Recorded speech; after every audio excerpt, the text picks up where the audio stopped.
First up, at UFC London, we have Jafel Filho taking on Daniel Barez. Jafel Filho is 14-3 overall, 4-1 in his last 5 years, coming off that loss to Muhammad Makayev. He's taking on Daniel Barez, 16-5 overall, 4-1 in his last 5. He's riding a nice 4-fight win streak into his UFC debut. And Jafel's a pretty fun guy to watch. He's a fast-paced guy. He's going to engage in a firefight. He's going to work in some takedowns. He can get wild with his striking, but he's going to throw some heat. His takedown defense is solid. He has takedowns of his own as well. He's mostly looking to strike with you, but if you pressure him, he's not going to like it. So he's going to back up, and that's when he's going to look for a clinch or a takedown. He doesn't typically come forward looking for those. I mentioned he's coming off that loss to Muhammad Makayev. If you remember that fight, he had Muhammad Makayev in a knee bar where his knee that was your arm. It was a knee bar. Oh, well, I'm not going to put my leg up here, so I'm going to demonstrate with my arm. I think we could really spike those views. In a knee bar. He had him in a knee bar. Stand up and back up a little bit. Here. He had him in a knee bar. Let's do a little twirl. Oh, my God. DOS. Was back here. If you stand back there with your knees straight, what do your kneecaps look like? Do they look like little babies? I have Osgood Slaughters, so they have giant lumps on them. Now say that again. Osgood Slaughter. So you're short. I'm not being a dick. You're short. You didn't have the big growth spurt. You capped out at 5'8". I literally grew 8 inches in 2 years. That's not even a joke. You're still short. Osgood Slaughters is, I forget the exact, it's like my body grew faster than my knee or the other way around, something like that. So you just got a big. Is that why you're a hunchback?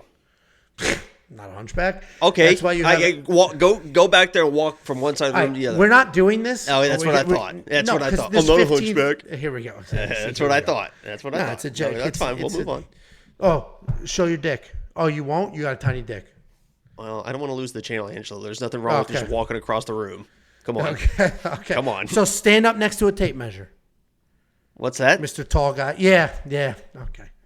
Solve that problem. Anyway, he had that knee bar insanely deep to the point where it is shocking that Muhammad Makayev is walking to this day. He's taking on Daniel Barez. Daniel Barez is also a fireball. He's going to set a hell of a pace from bell to bell. He has powerful boxing, slick BJJ. He's got takedown when he needs him. Why are you pretending to be frozen? His BJJ is slick. He has no problem chasing submissions or hunting for a finish. That's sort of an issue, though, because he can lose positions because of it. He gets a little too excited, a little too anxious, trying to make something happen, and then gives up where he could have just settled in for control and kept that round. This is a close fight. There's a bunch of fights where I actually agree with the line movement, and this is one of them. Jafel Filho, big favorite, and that sort of collapsed down to, it's not quite a pick'em, but it's getting there. And I agree with that. I think Barez is, going to come out hot.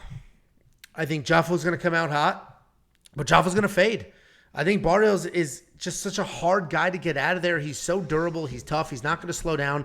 I think he's going to make Jafel work. That's going to exhaust him. He's not going to settle in. And I like Daniel Barez to win this fight. I like him in the underdog spot. The line's closing. He may be the 6th person on this card that flips to a favorite. So Daniel Barez, the pick for me. What do you think, Jakey boy? Yeah, he's going to be my pick too, but I mean it is razor thin, and it comes down honestly to the first round in my mind, because when you watch Daniel fight, I mean he comes out like crazy in that first round, crazy good striking, good pressure, good smart pressure, not like coming out just winging wild shots. We'll mix in a takedown. He is a good grappler as well.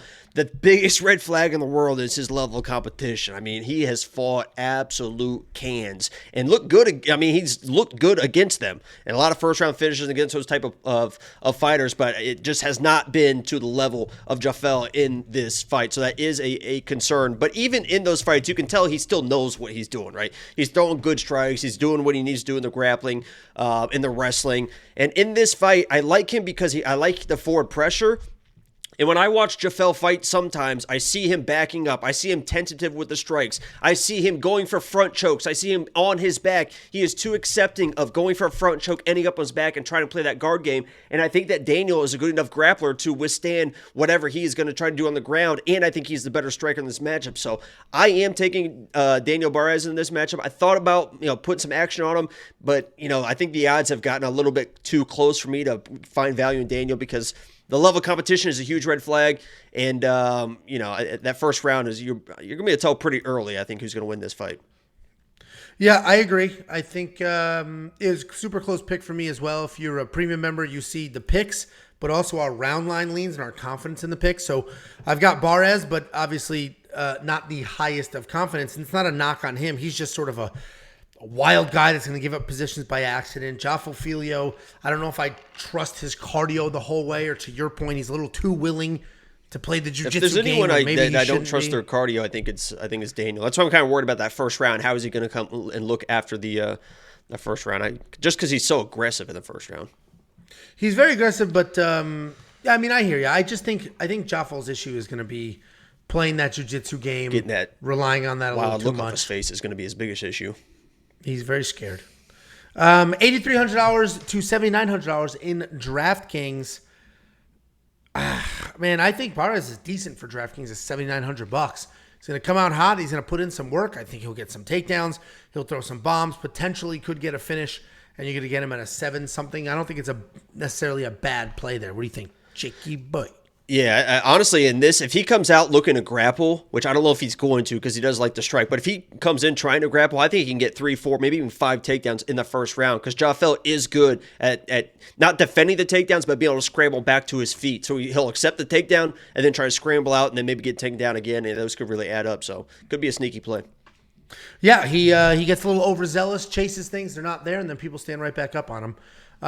So I think we're sort of aligned here. Not the most confident pick, but it is an underdog pick to start off the card. If you want to see everything else that we do, WeWantPicks.com, click become a member. It is only $10 a month. Speaking of $10, Sam Pierce sent $9.99. He said, "Hey guys, quick question. Am I overthinking this? Aspinall may not be 100%, and he's fighting in the same arena he got injured in. Is Tybura worth a shot with all this in consideration?" Listen, I love the super chat. But what are we supposed to do? Break down the main event?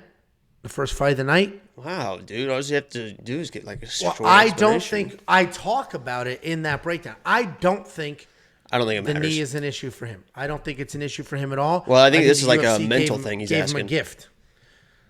I get it, but I don't think it's an issue for him at all. It was sort of a freak one-off thing. He's been very... yeah, and he's been very normal in his interviews, all this stuff. Who was the fighter that I broke down...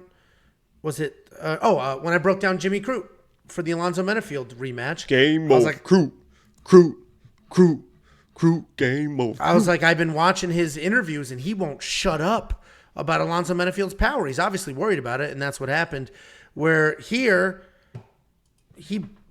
Tom Aspinall has not made this knee injury his entire personality, so I think he's totally good. Hey, Jay, I went 10-3 last week. Fuck boy. Yeah, tell him. Kick him out. Yeah. I'm all about. Just kick him out. Get out of here. You don't come back, Jay. Some guy, Diego's like, let's get to the breakdown already. Bye, Diego. Bye, Suck my dick, Diego. All right, relax.